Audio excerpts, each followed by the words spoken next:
All right, welcome to today's Explainer. We're diving into a machine today that is an absolute masterpiece. I mean, it perfectly captures this ultimate blend of meticulous, obsessive German engineering and raw, unbridled Italian passion.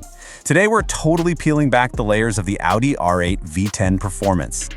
Seriously, think about this premise for a second. What actually happens when you take the visceral, screaming, naturally aspirated heart of a Lamborghini and you wire it directly into the highly analytical, precision-obsessed framework of top-tier Audi engineering? That crazy duality is exactly what makes the R8 Performance so captivating. It's not just a fast car, it's literally a cross-cultural engineering experiment that just happens to be street legal. And honestly, you can just see that combo in the real world when you look at it. Take a second to appreciate the sheer aesthetic aggression going on here. You've got that classic wide, low-slung stance, but look closely at the details, like that sharp F-shaped LED headlight squint. It gives it this distinctly predatory look, right? And right behind the doors, look at those dramatic vertical air intakes. Since the engine is sitting right in the middle, literally inches behind your head, those carbon fiber blades aren't just there to look cool. They are functional scoops, aggressively gulping in air to cool down a massive powerhouse. Section 1. The Italian Supercar Connection. Okay, let's look at a pretty wild comparison here. We're putting the Audi R8 Performance head-to-head with the Lamborghini Huracan EVO. Now, Audi has actually owned Lamborghini since 1998, and the result of that, these two titans share the exact same underlying platform, and they share that legendary 5.2-liter naturally aspirated V10 engine. But look at the bottom line. Based on the market data we're analyzing today, the Huracan EVO starts at around 16.5 million rubles. The R8 V10 Performance, that starts around 12 million rubles. You're getting the exact same Italian supercar architecture and power plant, but at a significantly more accessible price point, all wrapped up in a slightly more undercover, sophisticated German suit. It's a real game changer. Section 2. Hand-built German engineering. Now here's a crucial detail. This car is absolutely not just rolling off some massive, highly automated mass production line next to thousands of daily commuter cars. Not at all. The R8 is built at a highly specialized, dedicated facility called Audi Sport GmbH over in Neckarsulm, Germany. And get this, a massive portion of its construction is done entirely by hand. That manual assembly process dramatically elevates the exclusivity of the car. It essentially ensures that Audi's obsessive attention to detail is quite literally built right into the carbon fiber and aluminum space frame of every single unit.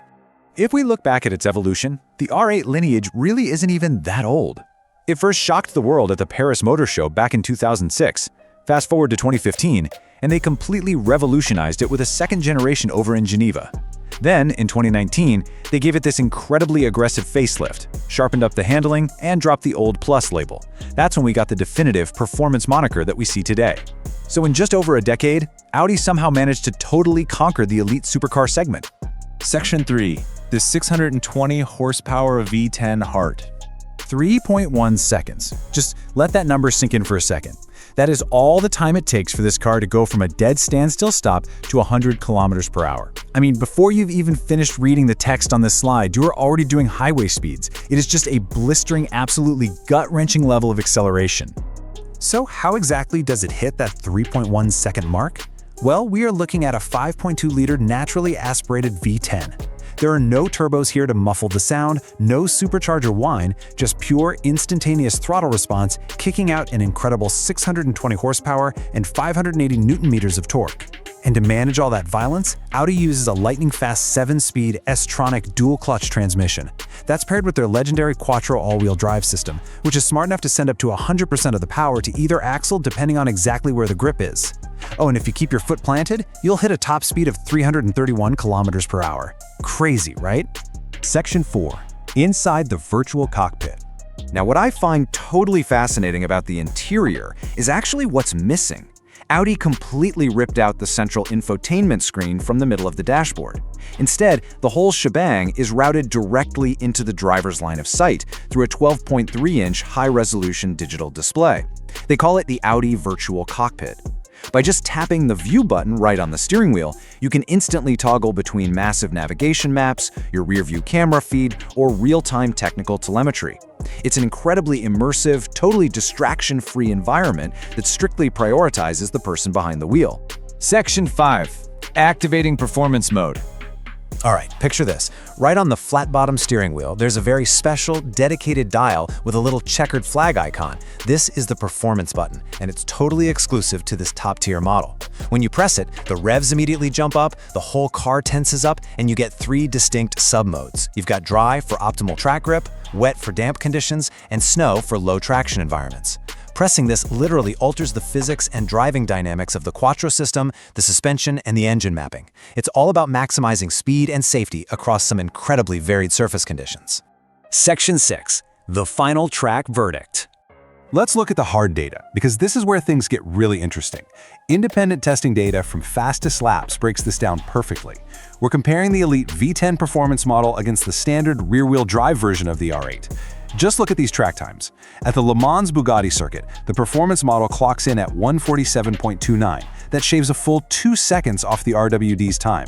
At Hockenheim GP, it's a similar story, a flat 152.20 compared to 154.20. And look at that tested 0-100 kph time down at the bottom.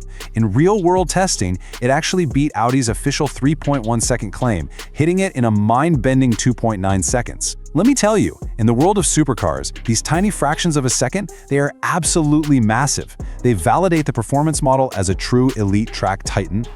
So all of this really brings us to our final thought for today. Is the R8 V10 Performance the ultimate smart supercar?